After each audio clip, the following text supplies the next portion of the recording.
What's good, y'all? J Boogie in full effect mode. Bun down is the sound. You know how we do. And this is, of course, our visual podcast, which is entitled Brave New Waves. This is our showcase for Generation Next and our opportunity to showcase all the myriad of different sounds that are out there and the DJs that are making those sounds happen for the dance floors. So today we have these three gentlemen here, members of WRL Collective. So before we start, actually, I got to ask, WRL, what does that stand for? Sam, do you want to take that? Yeah, so he's the one that came up with it. So.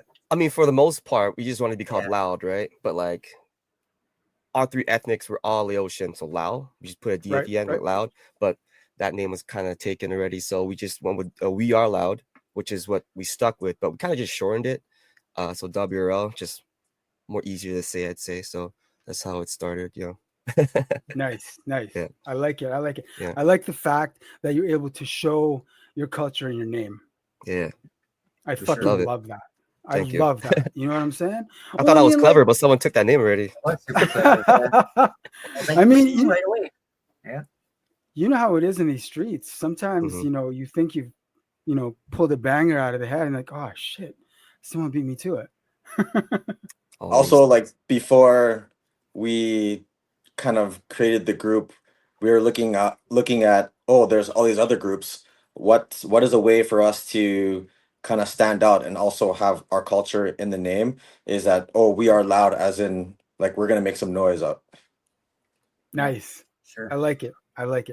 Obviously, because of my own background, I might be a little partial to seeing people of color behind the decks, but I mean, it is what it is. You know what I'm saying? Yeah.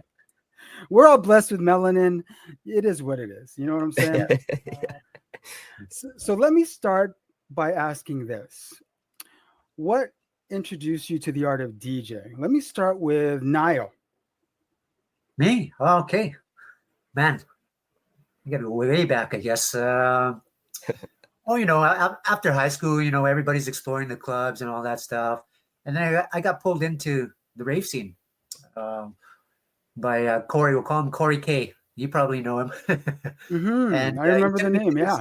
Yeah, he took me to, the scene was more underground back in the day, to this kind of like warehouse in the Exchange. Yeah. Where everything was discreet, we're kind of like, just having a party when we're not supposed to be having a party. And I fell in love with it. The music, just the culture, the atmosphere, everybody getting along, versus the bar scene where it's like, you get fights here and there, where that scene, just everybody's just vibing with the music, with each other, enjoying themselves. And that's what drew me in. Years go by. I met this guy named Stephen Hua.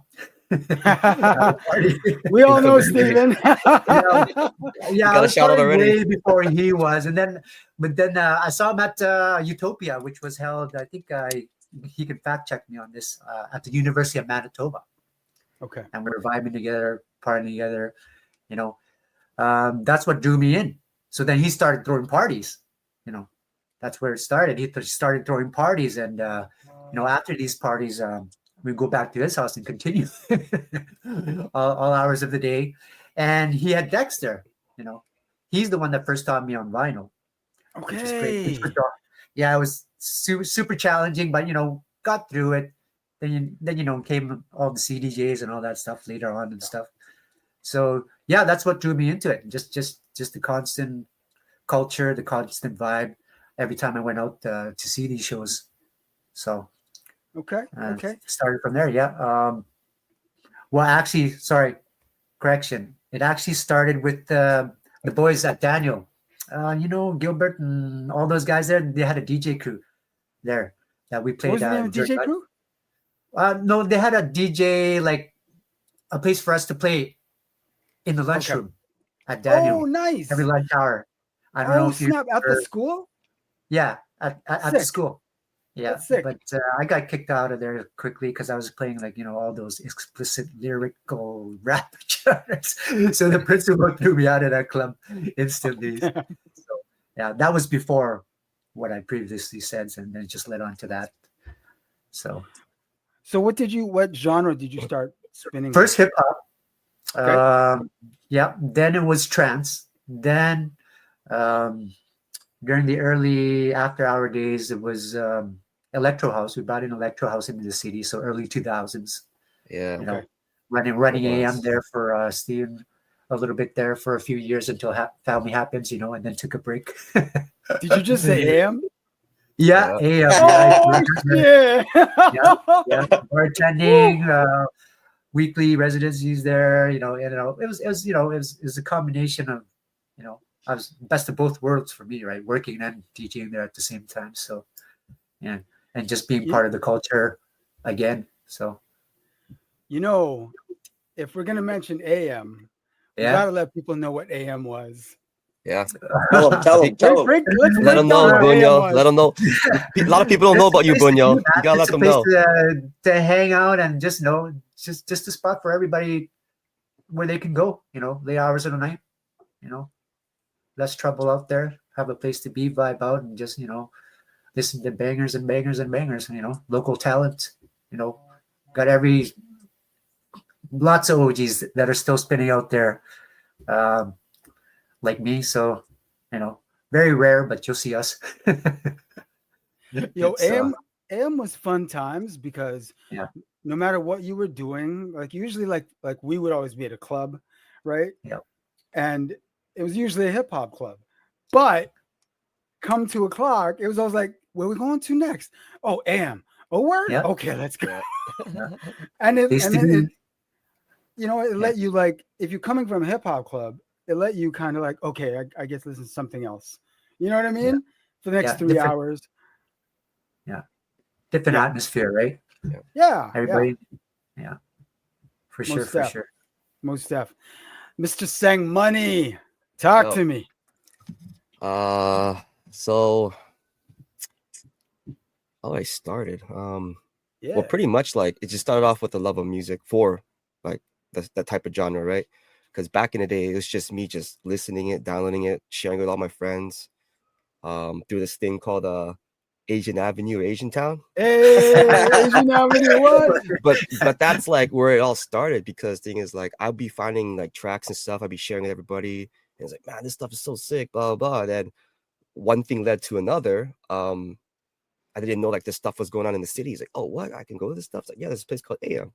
So full circle, right? Started going to AM and then getting introduced to different type of genres, because what I was listening to back in the day, I'm pretty sure like maybe these guys like trance, like some type of like dirty like Euro freaking hardstyle stuff. Like it's pretty crazy, right? Then you get introduced to other stuff. Like I got introduced like drum and bass, like he said, like all the crazy electro house, bass house, like all that crazy stuff, right? So kind of expanded my horizons in terms of looking for music and listening to music too. And yeah, that was pretty much just started the passion of me just like wanting to be in the culture, in the scene. I met amazing people, met these guys. Well, I know Pino for a very, very long time, but like got introduced to Bunyo there. Like it was I've seen him around AM. Lurking around in the back. Lurking. I'm not lurking, bro. I was vibing, bro. I was vibing good. Yeah, we had a good time. That was early 2000s. Yeah, a very long time ago. And then pretty much I just stuck with it, man. Just stuck with it. Kept going with the music, and then look at the music's like ever evolving too, right? It's gotten to the point where like I don't even know what's called house anymore. Just listen to it. It's like, okay, I guess that's considered house now. But yeah, so yeah. Answer me this, homie, because we were talking a little bit before we started recording. Yeah. Okay, I didn't even know that Mandem was spinning. Okay, it was like, what? When did what? You know what I'm saying? Like, when did he start spinning though? So what were you spinning first? What genre did you start with? Well, my first gig was with my boy down there, Anorak, and then we were just pretty much just spinning like I think it was just like electro house, right? Like we started with electro house, I think so. I would say so. But what I was first spinning was like trance. Like I used to make like a lot of mixes on like Fruity Loops and just share with homies and stuff whatever I've seen. So it's trance music all of it, right? Trance. You were fucking with Fruity Loops. Yeah, a long time ago. I was making some like hour mixes and I don't know. It was pretty fun though. It's pretty fun. Nice. Yeah. So like started with trance and then evolved into all the other type of genres that's I'm spinning now. But right now it's like really heavily involved into house music, I'd say. It's good. Nice. Yeah. Nice. Yeah. Anorak. Yo. Yeah, for me, how I got started was, I think it's when I went to my first rave. I forget what year it was, but it was Transformers 7. Also, Steven. Yeah. It was at Yeah. what's that roller skating rink? Wheelies. Wheelies. Wheelie. Yeah, it was at Wheelies, yeah. Wheelies. Wheelies for sure. So before, I think it was Andy Moore that was a headliner. Yeah, I Okay. remember that one. But That was a good one. before Andy Moore, it was someone was playing. I didn't know what genre it was, but I really liked it. Come to find out that it's DJ KO. I don't know if you know DJ KO. Okay. Our Yeah, brother, Yeah. Aria, his name's Aria. And he was playing, I don't know what he was playing, but I later found out that he was also Lao. And I kept asking what the genre was. My friends told me it was Electro House. I was like, oh, I really like this. So from there, that's what sparked my interest with Electro House. And same with Bobby, like I got interested in like sharing music with my friends, and everyone would like the music, and started making mixes through virtual DJ, not even having any equipment yet, just like with the keyboard and mouse. Been there, done that. Yeah. And then putting it on a CD, burn it and give it to friends, and then randomly goes to a house party and it's playing there. I'm like, what the hell? I made this. Yeah, that's Sick. a good feeling for sure. Yeah, for So sure. that was, yeah, around then. That was kind of my introduction. And then I found out about AM, the legendary AM After Hours. And Legendary. didn't even know that, well, until I met Bunyo later, that he was one of the guys that would be playing there. Yeah. So it's kind of like we all were kind of in the same community but didn't know each other yet. Yeah. Well, the crazy thing about that is in the market that we live in, Winnipeg, I mean, it's a small market, right?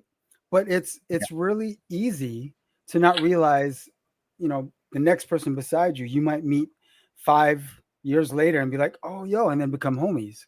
Mm-hmm. Right. And then also in this market, it's evidenced by your relationships. Everything is like 6 degrees of separation here. Yeah. Right. Like you're literally like, Yeah. you're this close to like the next man, Yeah. Yeah. Definitely. Funny story though. We found out actually last year, me and Anorak, our parents used to play in a band together. Oh, damn. So it came back all full Small circle. world, man. The Yeah. craziest That's small world. Man. sick. Okay, Yeah, we just found out about the last year when we were at a picnic, and then we had the one picture. I love that picture. Me, you, your dad, and my dad. Yeah. Just vibing while they playing Generations, on yeah. the piano and the guitar, and it's crazy. What kind of band did they have?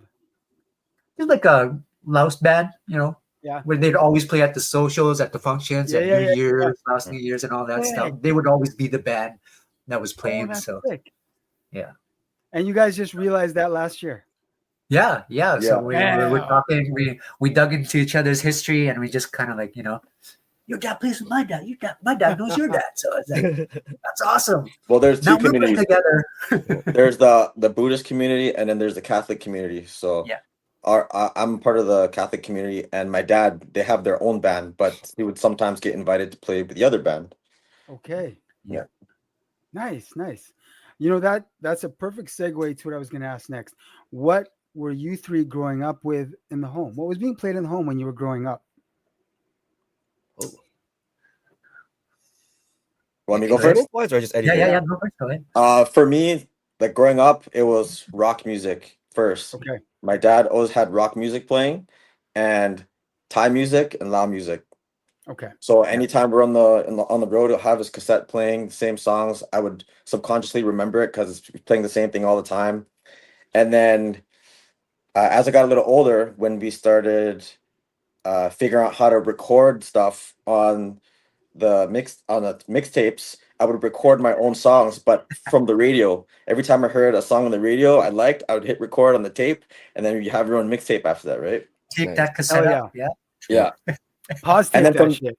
Yeah, and then from there the internet came out, and then we had like Napster, LimeWire. That's when it started. Everything. The influence from like I have an older sister, and she would listen to a lot of R&B and rap. So that's how I started listening to that around early 2000s, late 90s. And then 2000, and then later on 2009-ish, that's when I started getting introduced to electro house, and that's what sparked the interest going forward. Okay. Yeah. Gul0. Well, for me, Cars, Rod Stewart, all the Kiss. We had records and records. Who's the guy that I forgot his name? The guy that sings "Careless Whisper." George Michael. George Michael. George Michael, yeah, George Wham, Michael. and all those guys. Yeah. Boy George, all that stuff. Now he's doing electronic, right? Before he was all pop rock. Yep. So growing up with that stuff and Laos music as well, because my dad always had parties every weekend at his place. So kind of a community where everybody goes and meet together and eat, and they'd always celebrate and Karaoke. play there as well. Yeah. Oh, of course, karaoke. Of course. It's in all of our bloods. That's the high-pitched Laos karaoke songs, yeah, for sure. Every Laos kid knows their go-tos. And that's through the 80s, 90s hip-hop all the way. And then 2000s is when I got into late 90s, early 2000s when I got introduced into electronic music and all that stuff, all those genres. So, yeah. Okay. From Bobby. It's very, very similar to what all two of these guys just said, because my dad is friends with both of them, and my dad just parties with them. So it's like he's like the guy who's always there. But same thing, like growing up, it's always been like Laos Thai music, right, and a bit of Chinese because I have a bit of Chinese history in me. Okay. My dad always listened to like power ballads, like nonstop. That's why I love like that singing that stuff at karaoke, like Lionel Richie, Foreigner, like all the crazy stuff, right? I love all that stuff. It's so good, right?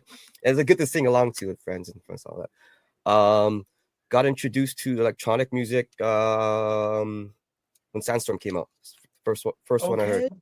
And that was like, well, I mean, like I had like chances, but Sandstorm was like, I Oh, didn't know what it was really called liked. at first. Yeah. I didn't even know what it's called. Like, what music is this? It's crazy. Every week at EM, they would. Then I dabbled into all that stuff. And I got but here's the thing, though: I've never played it. Sandstorm? I know you played But I've never played it. Fetty Legrand. Let me think about it. That was the one that Yeah. made me like. Oh, I was like, oh, there you go. like timeless, dude. that made me like really fall in love with electro house. Yeah. But yeah, then I also have I'm the youngest out of 3, so I have an older brother and sister. So my sister was all into hip hop. So I grew up with Fugees, Tupac, Biggie, all that, right? Listen to old school hip hop. I still do. Love it to this day. My brother, he just listened to a lot of like other things too, like R&B. I like that stuff also. So it's good. Yeah. Nice. I think you might know my sister. It's quite possible. Yeah. But yeah, so it's quite possible. How I got introduced to like all that stuff at a younger age. It's pretty cool. Okay. Yeah. Okay. Now, one thing I want to ask you guys, I'm assuming, and if I'm wrong, please correct me. I'm assuming we all come from immigrant families. Yep. Okay. Yeah. Now, our parents may not necessarily have the best grasp of DJing. So when your parents figured out that, their child wanted to DJ, what was the response? For me, I just kind of did it along the way, and I was like, "Oh yeah, I'll save up my own money, spend my own money on this controller or whatever it was." But he was like, he was. I think he was acceptable because he did it every weekend. He had a huge loud sound system that I would hook up to, so he could relate. Yeah, and just play. And it's not till later, I guess, when we first started our first show. It was the first show he went to, and he was it was good to see it. And it was like, confirmation, Anorak's parents were there, family was there, our family was there, my dad was there, and he was all, just taking pictures and videos on our first event. So he, to me, he seemed super proud, and that just that's awesome. Motivated me to just, keep on going, do what we're doing, and put the passion into it like we have been for the last year and a half. So. Yeah. So your family actually got to experience you spinning. Yeah. When we first show, we all invited our family, and they just were vibing. We have videos and pictures of them dancing and just fanboying us. No, but isn't that the best feeling though? That's confirmation and motivation for me to keep what we're doing, right? Feel the passion, right? So just Anorak, what did your parents think? At At first, when I explained it to them, they didn't really understand, but like growing up, my dad, he can play guitar, he can play keyboard. He always wanted me to learn, but I wasn't very good. I tried to play guitar and bass. I I just could play the first whatever 3 notes, 4 notes, just to help out at church. But then Yeah. once he realized, I was like, okay, this is something that's with music that I like. They supported it and they helped me get my first set of decks. And they're like, "What? You can make money off of this?" I was like, "Yeah." They're like, "Okay, yeah, we'll get it for you." Oh, sick. So then, Sick. yeah, and yeah, so actually I had a photo of my first gig for Allow Social in 2011, I believe. And Okay. then I also took a photo of when we did our first gig with WRL, and just to post them side by side to see that, my family is very supportive, and because my mom was also a singer, a part of the group as well. So Oh, it's just sick. really cool to see their support for the music. Okay. Okay. Mr. Sang Money. Let's just say like I always like to throw like random parties at my place. I guess that's how they just got introduced to me. It's like, oh, you do this? I'm like, yeah. I'm like, since when? I'm like, oh, Pino taught me. I was like, oh, Pino? It's like, yeah, because he did teach me how to spin a long time ago, like just the Nice. basics and stuff, right? So then they knew that I've done that, like DJ and stuff, but they didn't expect it to be like, oh, I'm like doing this over here now. I'm doing this over there. So I was like, what are you doing that for? Like, don't you have work? I'm like, yeah. So just always like, this guy's gonna come home late and then whatever. I was like, but when they finally realized, it's like, oh, I'm actually doing good for myself. It's like when we our first gig with them there was the loud New Year 2 years ago. Yeah. Okay. And that's when we're like, we kind of like, oh, what the heck? Like, you guys doing? It's like, yeah. It's like, you don't believe me? It's like, no, I thought they were just gonna get someone else. Like, I was like, oh, it's us. And yeah, that's kind of confirmation. And then kind of got bashed and was like, who'd you get the loud songs from? My dad said this. And then he's like, oh, I got it from online. Like, you should have told me. I got all the good ones. I was like, it was like, oh, I got bashed by my dad. But it's long story short, like kind of funny, man. But like that's pretty much how they kind of understood. Like, okay, he DJs. So nice. Yeah. Nice. That's really good to hear because some parents kind of don't understand. No, they don't. Some parents kind of look at you like, thankfully, like I didn't really deal with that either. But like, when you come from immigrant families, you know what I'm saying? They don't necessarily always get a grasp of what you're doing. They might support what you're doing if they know it's, something that they can see being successful. But I mean, they don't quite get it. You know what I mean? Yeah. But I've got to agree with y'all about being able to spin and have family see that, and then knowing they're there and then watching them dance. Like honestly, I can't think of a better feeling. Straight up and down, I can't think of a better feeling. There was we threw a disco party at Boa like way back in the day when Sam owned Boa. You remember Boa? Yeah, I heard that name in a minute. Yeah, we threw this Studio 54 disco party there. And it was Mav One, myself, I think Little Phil, possibly. And I thought, you know what? I'm gonna invite my moms to come out. You know what I mean? Like I know it's like not a venue that she would typically be at, but I'm gonna invite her. I'm gonna tell her to bring her friends. I didn't think they'd come, but they did. I was like, oh shit. They were like, yo, Joe, your mom's is here with a crew. I'm like, oh shit, for real? Okay. Obviously let them in. And man, nothing beats that feeling of seeing your seeing mom's there with her friends dancing to you spinning. Just enjoying, for sure. Oh my God. There's nothing that's gonna touch me like that in my life. Do you know what I'm saying?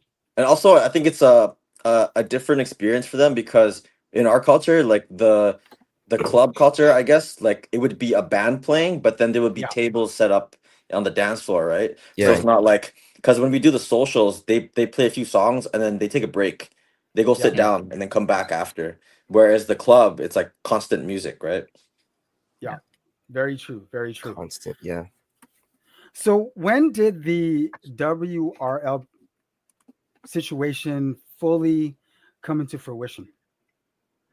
I guess I'll take on that. So when did you move back, Pino? 2023, December 23 was. Yeah, was that was prior to that. Me and Sang Money were hanging out during the COVID days there. Yeah, a lot of lab sessions. I'd have a day once a week, which is Friday, which is music day. You know, whether or not they show up or not, you know, I always play, research music, look for music, and come play. And Sang Money would always show up. It would be me and him at first, you know, just vibing out, just me and him to music, DJing in my living room. So then eventually, I guess, Pino Anorak came by, and we were all vibing to the same, you know, genre, the same type of music, you know, kind of like reminiscing on all the old days and how we did this and that and these parties back in the day. And then, you know, for a few years, I was like, you know, this is some good stuff. You know, there's no that style of house being played out there, like at the events. You may have a DJ here, a DJ there. So we're like, oh, let's put it out there, man. We got some great stuff here because of the fact that, you know, Bobby's or Sang Money's musicality, creativity, and then Pino's, you know, we just meshed and we just, every time we showed up and, you know, jammed out together, it just felt right. So one day we're thinking about, okay, we should do a show. Like, okay, be serious about it, you know, let's do a show. So as soon as they said yes, within the first hour, we booked the place, put the deposit down, and I called them back and said, we're playing on this day.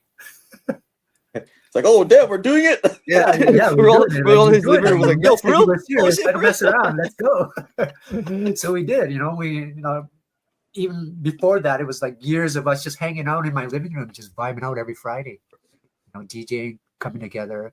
You know, we'd have certain people here, you know, just the crew come in and out, and, you know, I think that's where it kind of like evolved from. Just nice.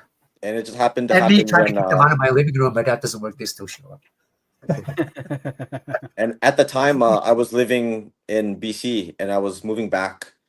Okay. So, yeah.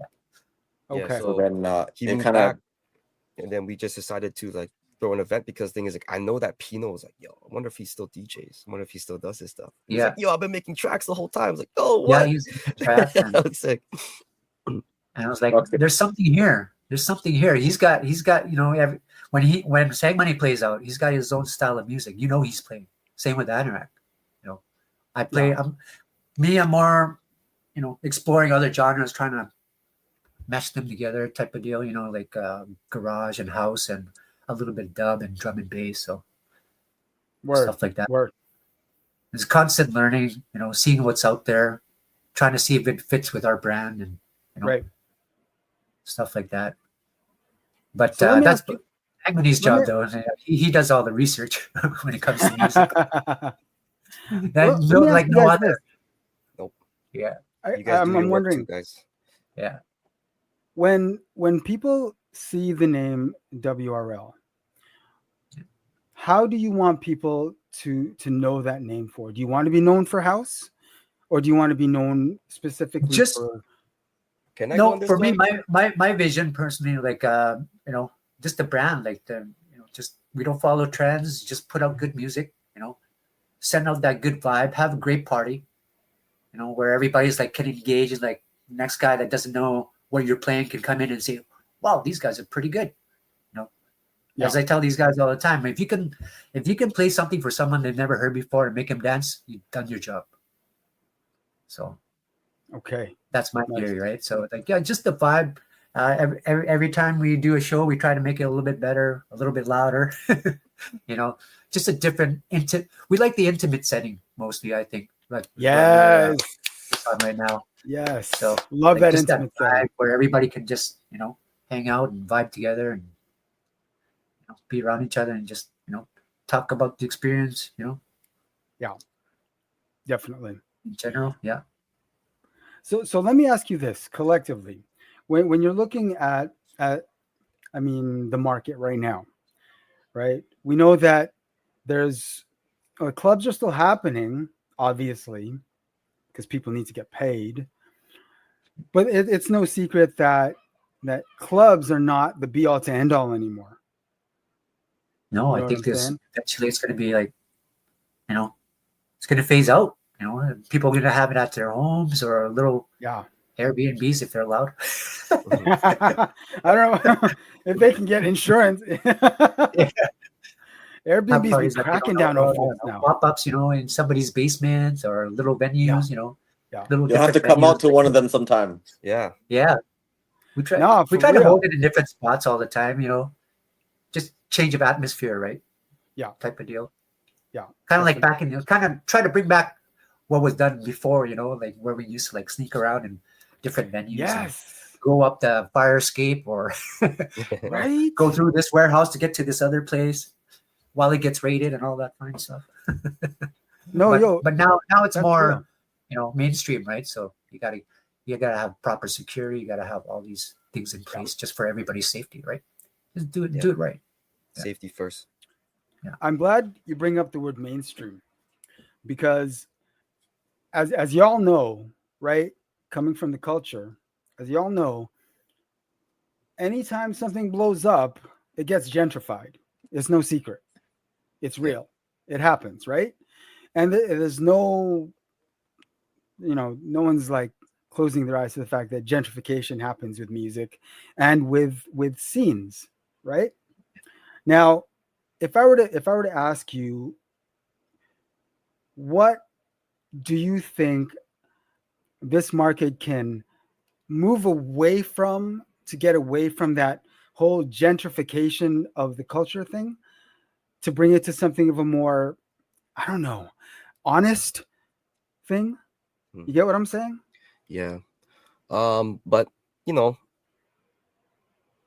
I think a lot of people see like there's like if you go to YouTube or whatever videos you watch, like TikTok and whatever you guys use, right? There's people going to festivals. Right now, I think when festivals are like mainstream, and I think this is something that people have to do and want to do, right? Which is good because things like years ago, these festivals weren't even breaking like 1,000, 2,000 people, right? You go there, there's a couple hundred people. I went to like my first Veil, there wasn't even that much people. Like the first one that happened is, it's pretty sick though, right? To the point now they have like what, 35, 40,000 people there. So a lot of people are getting used to listening to this type of music now, where it kind of just makes sense, really. But maybe some people are just not used to hearing some of this stuff outside, like because when you go to clubs, you expect hip hop and or more stuff like that. I don't know. It's just really hard because there's always going to be something like that, right? It's never going to really disappear. But I just think that house music or whatever type of music you listen to in the EDM category is getting mainstream, right? But not in that way. You know what I mean? Like, I think it's a good way for people to get introduced to it, and then when they finally make it to a more intimate party, then they discover, what are all these other subgenres? And that'll kind of spark like, maybe I should try to go to these other parties as well, because you never know. You can, let's say you're so used to going to parties and you know the lineups and you go to hear a certain artist, but why not go to one where you don't know anybody, and this is where you discover a new sound that you didn't know you liked. Or even you may not know necessarily everybody. Maybe you know one person. You know what I mean? Maybe you have a homie who's like, yo, I'm checking this, you know what I'm saying? And you're like, oh, yo, maybe I should go check that out too. You know what I mean? Yeah. And you never know if you let you try, right? Like, all shots you don't take. Like, look at that. Like, I decided to go to a drum and bass event a long time ago. Oh, I love drum and bass. Like, what the heck? That's crazy. You just never know, right? Drum and bass is dope. Yeah, it's awesome, man. And I love the fact that drum and bass is coming back. Yeah, and you know what? Like, past couple of years, the scene has been taken up. Yeah, it's really good. There's so many different genres of drum and bass now. It's just not drum and bass, liquid drum and bass.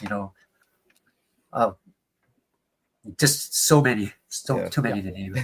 And artists are like, even artists that just play like a certain genre, they're incorporating it in their sets now too, right? Oh yeah, 100%.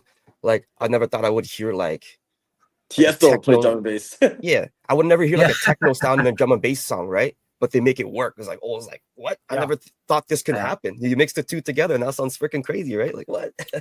So, what's crazy now is when you see a lot of the cross-pollination of genres, sometimes it kind of makes you wig out.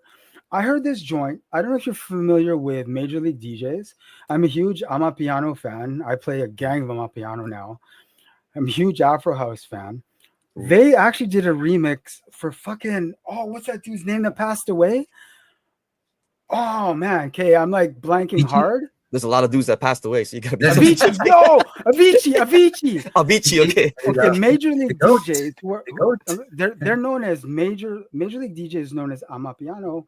They play 3-step, they play Afro House, they play Gokum. You know what I mean? All these obviously African EDM.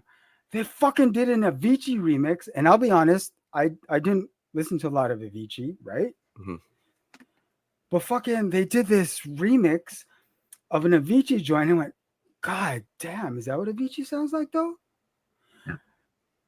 And it's like, yo, an Amapiano DJ crew is remixing Avicii in 2025 and it's opening my eyes to Avicii? Okay, let's fucking go. You know what I'm saying? Yeah. Like it's crazy the cross-pollination you see now. And it's dope too because music, as you know, is cyclical. Mm-hmm. And part of that cycle is that cross-pollination, right? Yeah. The mixing of styles nonstop. And it's always, I mean, it always happens, right? So I think the fact that more producers and more DJs are willing to do that cross-pollination to open up more heads, open up more minds to different styles that maybe they didn't fuck with before. Yeah, for sure. You know what I'm saying? Yeah. I'll be straight up. I'll be so honest with you three, man. I wouldn't know Avicii to save my life before I heard that joint. Okay, it's all good, man. It's all good. But the thing that's the awesome thing about music, though. That's right? what music can do for you. Yes, and I never heard of this artist before, and I hear like such a sick song from this guy. I was like, yo, who is this guy? And this guy's been around for like 7 years, and he's got like over 100,000 followers. Like I never heard this guy before. Yeah. Like all the time with me, man. All the time. Like when I'm looking for music, I find so around. He was like, wait, this guy's been around for this long. He just remixed this song that I like.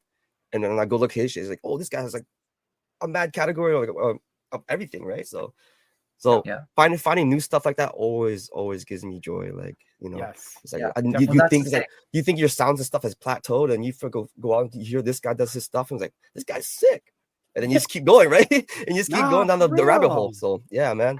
So that's why what makes you the stuff you play different. Because it's kind of like a combination of like, oh, am I listening to bass house or this type of house? Is like, you know, it's all cross referenced and just put there together. It's like Simon, he said, like, you don't even know what you call house nowadays. It's just kind of like meshed together from all genres.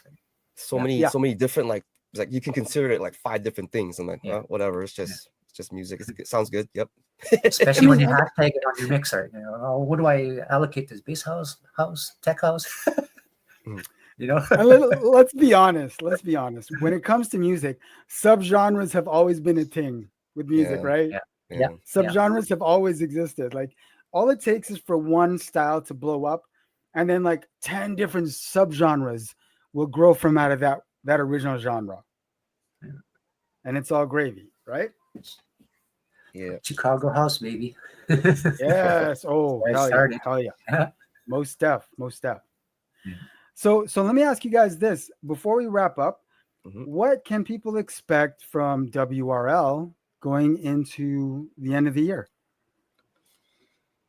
Our first event was actually called Holiday Banquet, and then that was such a banger event that we didn't expect 200 people to show up on Christmas to come party with us. I love every single one of the people who did show up, even though I didn't know most of them, but like it was a really, really good turnout. There were some randoms that came too. No, and the thing is like, and they loved it, right? So we are gonna bring Holiday Banquet back this year. We've been wanting to do it for a very, very long time. It's just by like time crunches, everybody's busy with stuff. But I think this year should be the year when we're gonna bring it back out. We're gonna have, let's just say like we've got to know a lot of people in the community. Everybody in the community is like amazing. I love them so much. They're the only things that's keeping us going around and just like getting the vibe and getting to, like Pino said, like, or Anorak, sorry.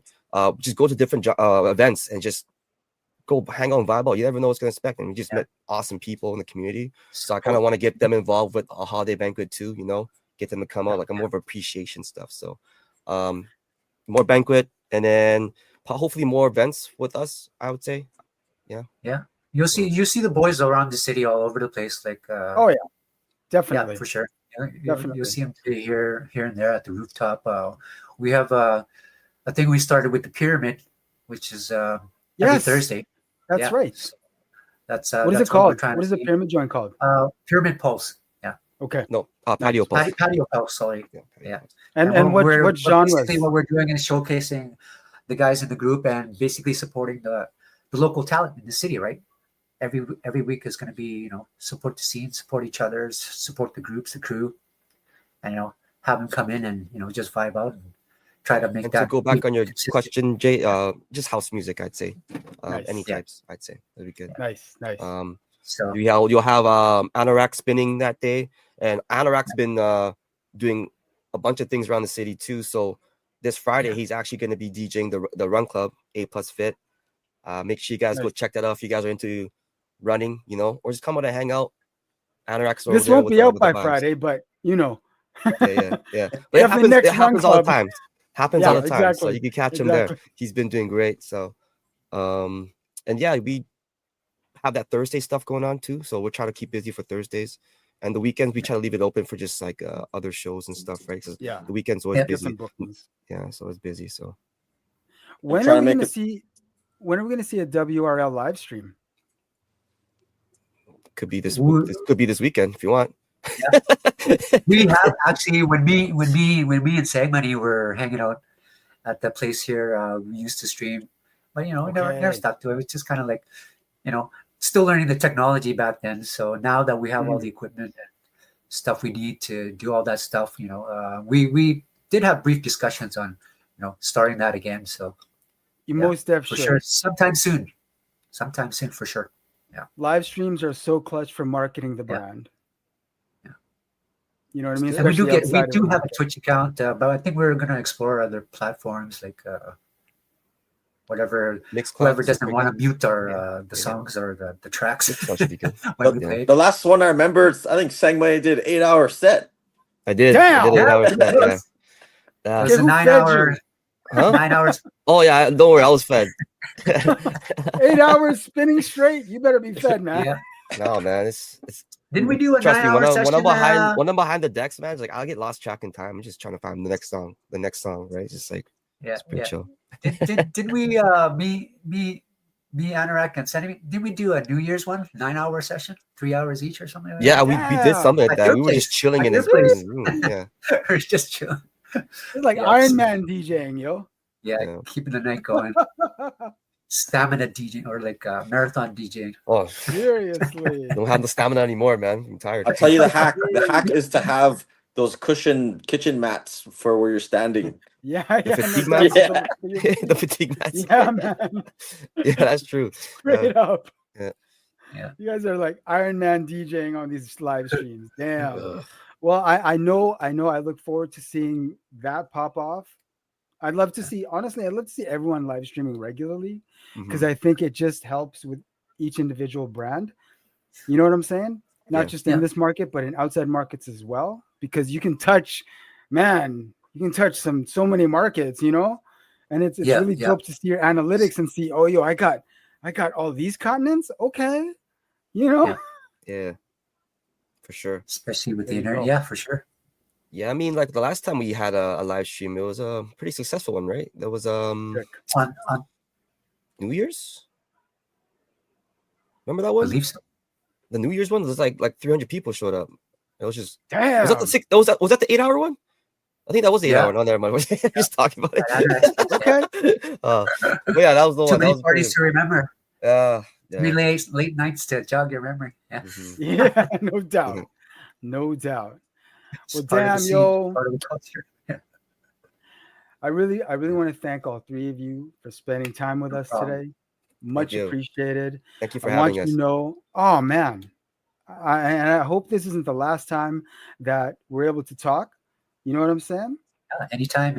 Yeah. Definitely love to get you on again. And I want Let me know if you want to smoke up too, Jay. I know you still smoke. Oh, come on now. You know. Let's do it, man. Come on, man. I haven't had a joint with you in a minute. Guy, we can bun and we can spin and we can sesh the whole 9. Yeah, I like that. Yeah, let's do it, yo. Hell yeah. Every Friday. Do you still have CDs? CDs? I do. No, man. Yeah. Well, I do, but they're all boxed up, man. Oh yeah, look out for that too. I think we're just talking now, but we're gonna bring back like the nostalgic moments of the CDJ. So like DJs jam out with CDs. Yeah, he's got current cases of 800 still. So everybody bring their CDs, the 800 CDJ setup. You know, just bring back the nostalgic. You know, that'd be sick, yo. Trigger the memories. You know.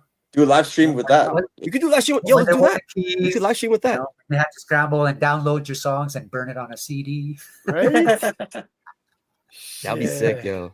Yeah, that's gonna be something in the works. It'll be throwback night for sure. There you go. Vintage vibes. Well, thanks again, fellas. This definitely, as long as you're down, this won't be the last time. For sure. Thank you for having us. Thank you. Yeah, thank you for having us. Hey. How could I not? Come on now. Asian DJ crew. How could I not? Come on now. Let's be real. Vibes with vibes, you know? Yeah. Also want to shout out to all the other people in WRL too. Wish you guys could have been here. Maybe the next time. So you got Ivan, Girls Only, Project Peace, Pat, Ha Ha Ha. My big brother KO, you know. Yeah. Got a shout out to one of our good friends, Hung Lo, our homie Danny. He's taking a step back, but he's always been part of our crew. Respect to everybody in my crew. Love you all. Lone T too, Aria's wife. Yeah. I can't forget about Loan, yeah, you can't get Loan. We're like 10, 11 strong, so yeah. More to come, maybe. We'll see. I definitely want to hail up Project P and Girls Only. Yeah. Because they're B-boys. He's doing some good stuff, Project P. Shout out Project P. Yeah. Those guys always working hard behind the scenes. I love them. Yeah. Yes, sir. Yes, sir. All right. Thanks again, fellas. You know we'll get you back then. For sure. All right. Until next time. For sure. Guys. Salute.